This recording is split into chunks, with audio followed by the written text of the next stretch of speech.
Hello students, this is Indu, your maths teacher.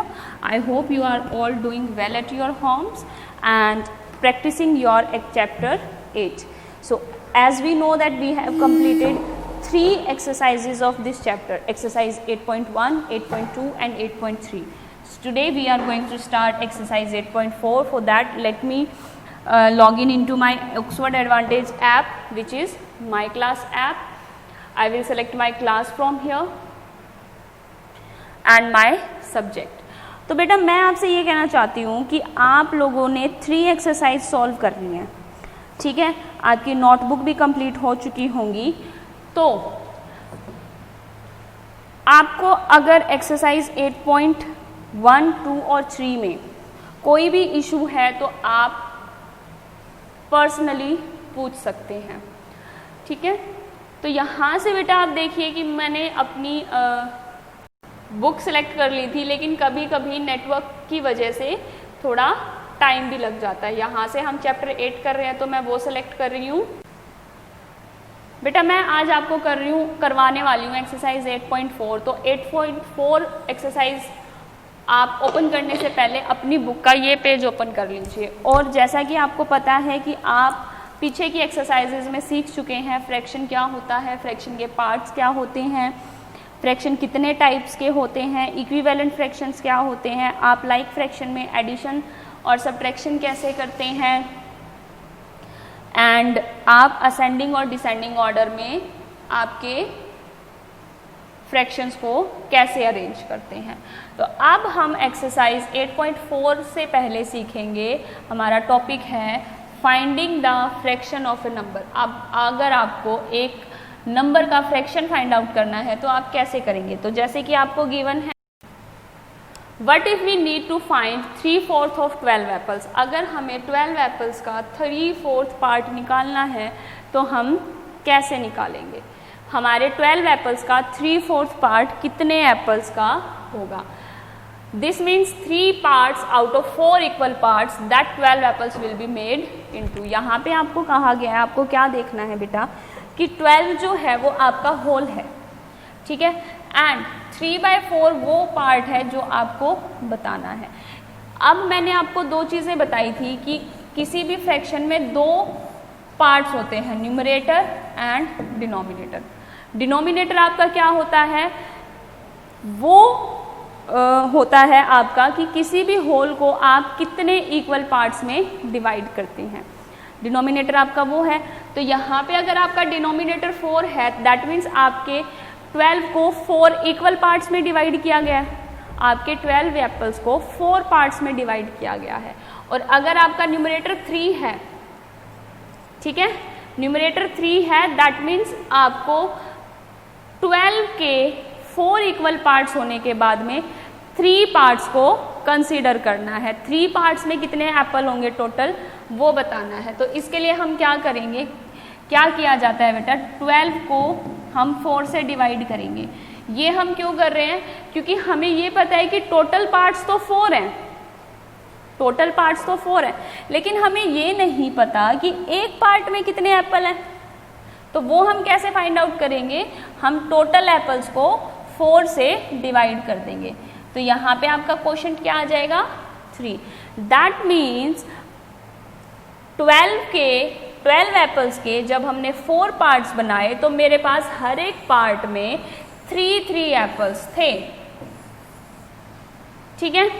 4 parts बन गए मेरे। अब न्यूमरेटर क्या है, 3, दैट मीन्स मुझे 3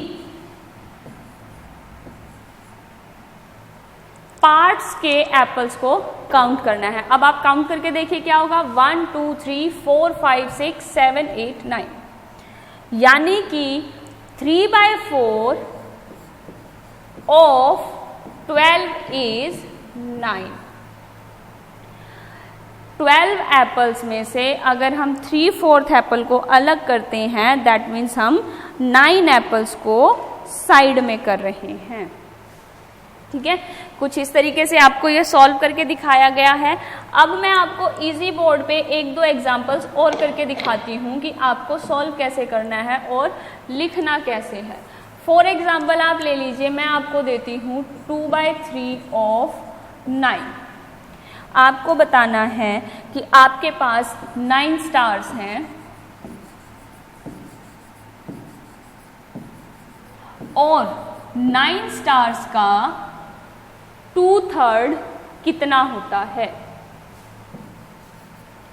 तो अब जैसे कि आप देख सकते हैं आपके पास 9 स्टार्स हैं। अब आप यहाँ पे क्या करेंगे, अगेन सबसे पहले देखिए आप इसको लिखेंगे कैसे। आपको जब 2/3 ऑफ 9 गिवन है ना बेटा, तो इसका मतलब क्या है कि आप लिखोगे 2/3 मल्टीप्लाई 9। ऑफ जो है उसका मीनिंग होता है मल्टीप्लाई का साइन। जब भी आप कोई भी क्वेश्चन सॉल्व करते हैं और अगर आपको वहाँ पे फ्रैक्शंस वाले पार्ट में अगर आपको फ्रैक्शन और एक होल नंबर के बीच में ऑफ दिखाई देता है, तो आप उस ऑफ को हटाकर मल्टीप्लाई का साइन पुट करेंगे। It is a very necessary thing to solve this kind of question. ठीक है, आपने मल्टीप्लाई का साइन पुट कर दिया। आगे का आपका प्रोसेस एज इट इज रहेगा। आपको क्या देखना है, डिनोमिनेटर क्या है आपका 3, दैट मीन्स 9 को आपको 3 से डिवाइड करना है। आप साइड में करके देखिए, 9 को जब आप 3 से डिवाइड करते हैं तो आपका क्वोशंट क्या आता है बेटा 3। दैट मीन्स मैंने 9 स्टार्स को 3 पार्ट्स में डिवाइड किया हुआ है और हर एक पार्ट में भी 3 स्टार्स हैं। तो मैं यहाँ पे बॉक्सेस बना देती हूँ ताकि आपको और अच्छे से समझ आ जाए, ठीक है, कि मैंने कैसे पार्टीशन किया है। अब मैंने ये 3 बॉक्सेस बना दिए। दोबारा समझिए कि 9 आपके टोटल स्टार्स हैं, डिनोमिनेटर आपका 3 था, इसलिए मैंने 9 को 3 से डिवाइड किया, जिससे क्वोशंट आया 3, जो कि हमें ये बताता है कि 9 के अगर हम 3 पार्ट्स करते हैं तो हर एक पार्ट में 3 स्टार्स होंगे। अब हमें क्या देखना है, न्यूमरेटर। न्यूमरेटर क्या है आपका 3। तो अब आपको क्या करना है, 2 को 3 से मल्टीप्लाई करना है। तो 2 3 क्या होता है 6। दैट मीन्स आपका 2/3 ऑफ 9 होता है 6। दोबारा यहाँ से देख लीजिए, आप काउंट कर लीजिए चाहे स्टार्स 1 2 3 4 5 6। 2 बॉक्सेस में टोटल स्टार्स कितने हैं 6 ही है ना। तो इस तरीके से बेटा आपको अपने क्वेश्चंस लिखने हैं और सॉल्व करने हैं। आपको एक और एग्जांपल दे देती हूँ मैं इसका, जो आपकी बुक में भी गिवन है। आपको देखिए एग्जाम्पल नंबर 2 सॉल्व करके दिखाती हूँ इसी एग्जाम्पल के सामने। क्या गिवन है आपको, find 2/7 of 35। 2/7 of 35, that means मुझे क्या लिखना है 2/7 ऑफ की जगह पे मल्टीप्लाई का sign and 35 as it is. बाकी मैंने पूरा क्वेश्चन एज इट इज रखना है, बस ऑफ की जगह पे मल्टीप्लाई का साइन पुट करना है, दैट्स इट। उसके बाद मुझे क्या करना है कि 35 को 7 से डिवाइड करना है। क्यों, क्योंकि 35 मेरा होल नंबर है एंड 7 मेरा वो नंबर है जितने पार्ट्स में 35 को डिवाइड किया गया है। तो 35 को जब मैं 7 से डिवाइड करती हूँ तो मेरा क्वोशंट क्या आएगा, 35 7 की टेबल में कौन से प्लेस पर होता है 5th प्लेस पर। तो मैं यहाँ पे क्या पुट करूँगी 5। अब 5 पुट करने के बाद देखिए कि आपके पास फॉर एग्जाम्पल यानी कि अगर मेरे पास 35 स्टार्स हैं और 35 स्टार्स को मैं 7 इक्वल पार्ट्स में डिवाइड करती हूँ तो हर एक पार्ट में मेरे पास कितने स्टार्स होंगे 5 स्टार्स होंगे। दैट मीन्स नेक्स्ट मिनट ये देखो, ये इक्वल का साइन जो मैं लगा रही हूँ बेटा, ये भी आपको अपनी नोटबुक में ज़रूर लगाना है। उसके बाद नेक्स्ट जब हम स्टेप करेंगे स्टेप 2, ये तो हमारा स्टेप 1 हो गया। अब जब हम स्टेप 2 करेंगे तो उसके लिए क्या करेंगे, जो मेरा 35 को सॉल्व करके 35 को 7 से डिवाइड किया तो मेरा क्वोशंट आया था 5। तो अब देखो ये वाला पार्ट तो मैंने सॉल्व कर लिया है, ठीक है। अब मैं क्या करूंगी 2 को मल्टीप्लाई करूंगी 5 से, क्योंकि 5 क्या आया है मेरा क्वोशंट, ठीक है। तो अब 2 × 5 कितना होता है 10। यानी कि 35 का 2/7 पार्ट जो है वो होगा 10। अब देखो यहाँ पे आपको डिफरेंट तरीके से करके दिखाया हुआ है। यहाँ पे इन्होंने क्या किया है, ये आपको समझाती हूँ।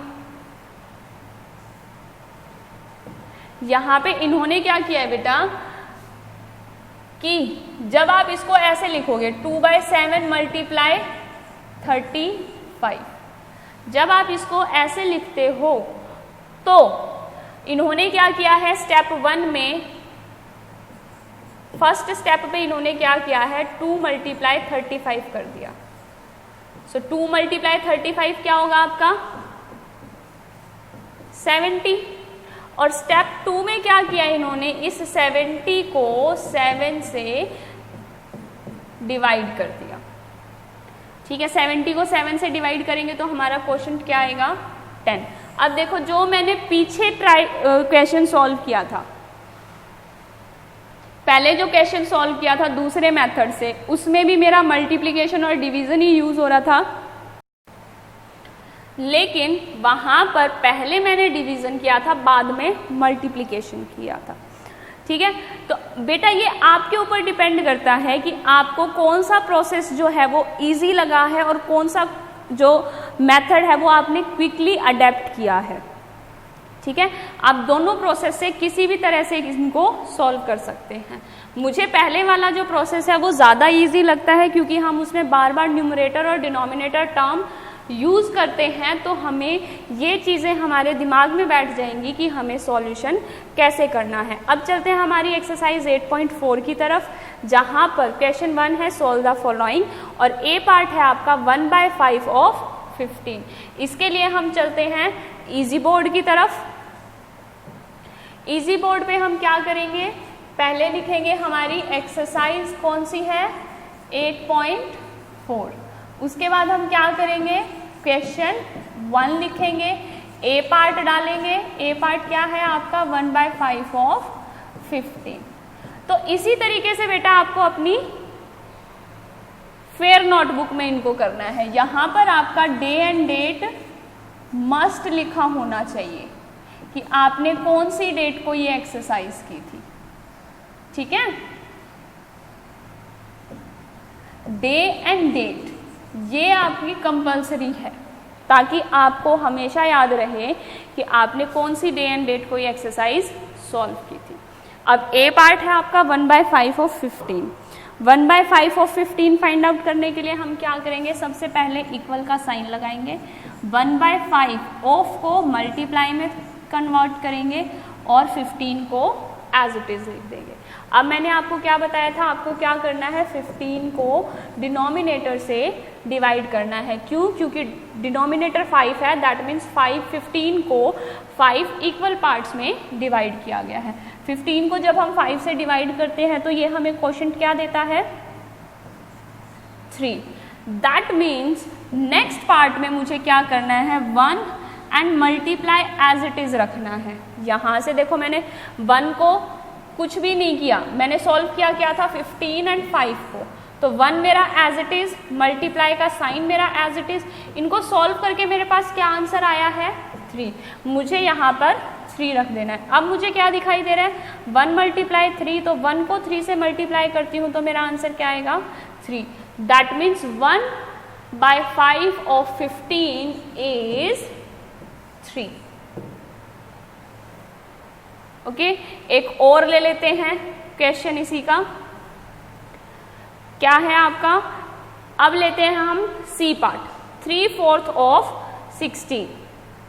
क्या है हमारा सी पार्ट, हम यहाँ सी पार्ट लिखेंगे 3/4 ऑफ 16। कैसे सॉल्व करेंगे, अगेन पहले इक्वल का साइन पुट करेंगे, इक्वल का साइन पुट करने के बाद क्या करेंगे 3/4 एज इट इज लिखेंगे, ऑफ को मल्टीप्लाई बनाएंगे और 16 भी हमारा एज इट इज। अब हम क्या करेंगे, इसके साइड में 16 को 4 से डिवाइड करेंगे। क्यों, क्योंकि 16 जो है वो मेरा होल है और 4 जो है वो मेरा डिनोमिनेटर है। डिनोमिनेटर क्या होता है मेरा, number of parts in which the whole is divided into। तो अब मैं इसको डिवाइड करूंगी, तो 16 को 4 से डिवाइड करूंगी, मेरा क्वोशंट क्या आएगा 4, क्योंकि 4 की टेबल में 16 4th प्लेस पर होता है। अब देखो मैंने इसको और इसको सॉल्व कर दिया है, दैट मीन्स मेरा 3 and multiply as it is रहेगा। ठीक है, यहाँ पे मुझे क्या पुट करना है 4, जो कि क्या है मेरा क्वोशंट, यहाँ पे मैं इसको पुट कर देती हूँ। 3 4 सा क्या होता है आपका 12, दैट मीन्स 3/4 ऑफ 16 इज 12। अब और पार्ट ले लेते हैं इसके,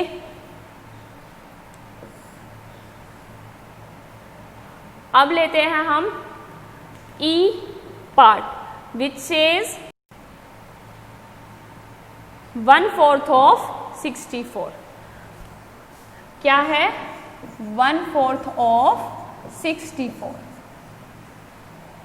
ठीक है, इसको आप कैसे सॉल्व करेंगे, पहले हम लिख देते हैं, ये हमारा ई पार्ट है, इक्वल का साइन लगाएंगे, 1/4 ऑफ मल्टीप्लाई में एंड 64 एज इट इज। अब हमें क्या करना है, साइड में 64 को 4 से डिवाइड करना है। तो क्या आंसर आएगा आपका, आपका आंसर होगा 16। अब मुझे कैसे पता चला इतना क्विकली, क्योंकि मैंने टेबल्स लर्न किए हुए हैं। आपको भी टेबल्स लर्न करने हैं और वो भी जंबल टेबल्स, तभी आप ये क्वेश्चंस क्विकली सॉल्व कर पाएंगे, क्योंकि आपको फिर डिवाइड करके देखने की ज़रूरत भी इतनी नहीं पड़ेगी और मल्टीप्लाई करके भी देखने की ज़रूरत नहीं पड़ेगी। अब आपका क्या है, आपका क्वोशंट आया 16 में मैंने कैसे फाइंड आउट किया, क्योंकि 16 4 ज़ा 64 होता है। 64 को जब मैं 4 से डिवाइड करूंगी तो मेरा क्वोशंट आएगा 16। दैट मीन्स मैंने ये वाला पार्ट और ये वाला पार्ट सॉल्व कर लिया है। मेरे पास यहाँ पे रिमेनिंग क्या रहा 1 एंड मल्टीप्लाई का साइन। यहाँ से मेरे पास क्या गिवन है 16, मुझे क्या करना है यहाँ पे 16 पुट करना है और 1 मल्टीप्लाई 16 क्या होगा 16। दैट मीन्स 1/4 ऑफ 64 कितना होता है 16।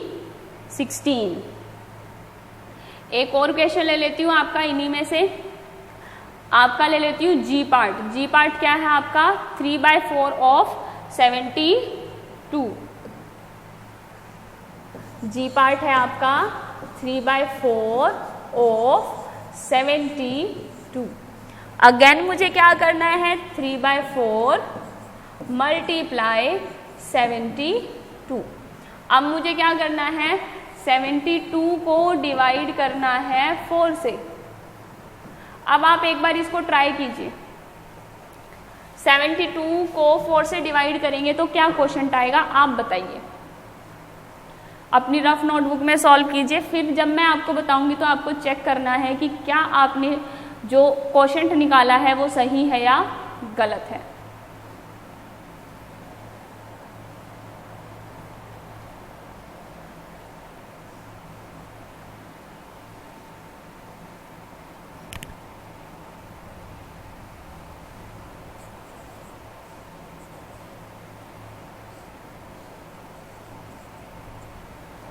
आपका करेक्ट आंसर होगा 18। आपका क्वोशंट आएगा 18।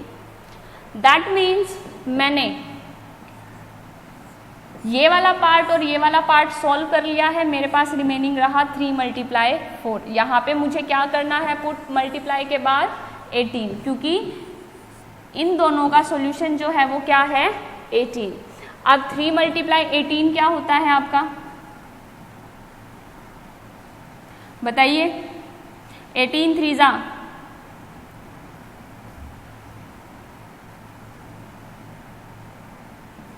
54। ठीक है, तो इस तरीके से बेटा आप ये एक्सरसाइज सॉल्व करेंगे। आपके मुश्किल से 4 क्वेश्चंस जो हैं वो मैंने छोड़े हैं। अब आपको ये चारों पहले अपनी रफ नोटबुक में सॉल्व करने हैं और उसके बाद आप अपनी फेयर नोटबुक में इनको सॉल्व करेंगे। ठीक है, जब तक आप इनको रफ नोटबुक में सॉल्व करके क्लियर नहीं कर लेते कि आपका आंसर जो आया है वो करेक्ट आया है या नहीं आया है, तब तक आप फेयर नोटबुक में नहीं करेंगे। सो 8.4 एक्सरसाइज में आपका मैटर सिर्फ इतना ही था कि आप किसी भी होल नंबर का फ्रैक्शन कैसे फाइंड आउट करेंगे। ठीक है, किसी भी होल नंबर का अगर आपसे कुछ पार्ट पूछा जाता है तो आप कैसे फाइंड आउट करोगे। सो this is it for exercise 8.4. I will see you in the next for the next exercise. So till then, do practice this exercise. Thank you so much.